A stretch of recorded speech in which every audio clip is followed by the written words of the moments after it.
এমন যদি হইতো যে আমি চাঁদের দেশে গিয়ে মাত্র মোটরসাইকেলটা থুইয়ে এখন চাঁদের দেশের থেকে একটা কি দিছি, মাশাআল্লাহ ভালো কথা তো বেটা, চাঁদের দেশে মোটরসাইকেল চালায়, এটা একটা বিশেষ কিছু হইতে পারে। কিন্তু এনতে রোডেতে চালাইয়া গিয়া ফেরি উঠছে, এটার মধ্যে আশ্চর্যের কি আছে?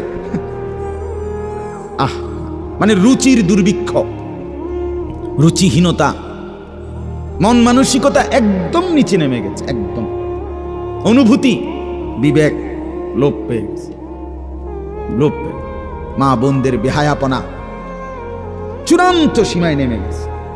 মহিলারা পুরুষ সামনে দোনো পাশে ডানে বামে হাঁটতে উঠতে লড়তে দৌড়তে কোনো লজ্জাবোধ করে না। কি বেড়ার গাত লাগে না, বেডিতের গাত লাগে না, অটোর গাত লাগে না, সিএনজির গাত, এত সময় নাই। বুড়ি ব্যস্ত, বাজার মার্কেটিং, দোকান কেনাকাটা। আফসোসের, মানে এটাই বললাম আর কি, একসাথে সবাই, অধিকাংশ বেশিরভাগ অধপতন একসাথে মুসলমানের সমাজে 1450 বছরে আর কখনো এতটা ছিল, অল্প অল্প ছিল, অল্প অল্প,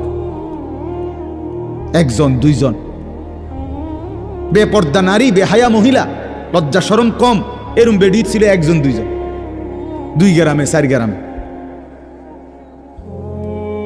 কিন্তু মা বোনদের এখন বাজার আর মার্কেটিং দেখলে মনে হয় না আপনি জিগাইয়ের খবর লইতে বোঝে আপনি বাইক তাইন কোন টাইমে, সপ্তাহে কোন দিন আপনি বাড়িতে থাকেন কখন, আপনি আপনি শনিবারও দেখবেন এবড়ি বাজারে, রবিবার, সোমবার, মঙ্গলবার, বুধবার, বৃহস্পতিবার, শুক্রবার, শীত, গরম, রোদ, বৃষ্টি, বান, তুফান, ঘূর্ণিঝড়, টর্নেডো, সাইক্লোন, সিডর, মহামারী, করোনা, আরো যদি কিছু থাকে, উনি মার্কেটে যাবে, বাজারে যাবে। আফসোসের ব্যাপার, আফসোসের ব্যাপার, আফসোসের ব্যাপার।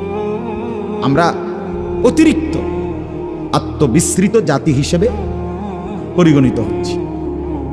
তো বলতেছি ইনশাআল্লাহ, আমি এই কথাগুলো বললাম, অর্থগুলো আমরা বেফিকির হয়ে গেছি। মুসলমানের সবচেয়ে বড় সম্পদ, এক মুমিনের সবচেয়ে বড় সম্পদ, আল্লাহ নবী সাল্লাল্লাহু আলাইহি সাল্লাম 23 বছরে সাহাবায়ে কেরামের জীবন এবং দিল অন্তরে আখিরাতকে বসায় দিয়েছেন। তারা যেন 24 ঘন্টা রাতে কিংবা দিনে, হাঁটতে কিংবা বসতে, ঘরে কিংবা বাহিরে, আখিরাতকে সামনে নিয়েই জীবনটা সাজাইছেন, জীবনটা সাজাইছে। কোরআনুল কারীমের শুরুতে আছে সূরা বাকারার মধ্যে আল্লাহ তাআলা বলেন, অবিল আখিরাতি হুম ইউকিনুন,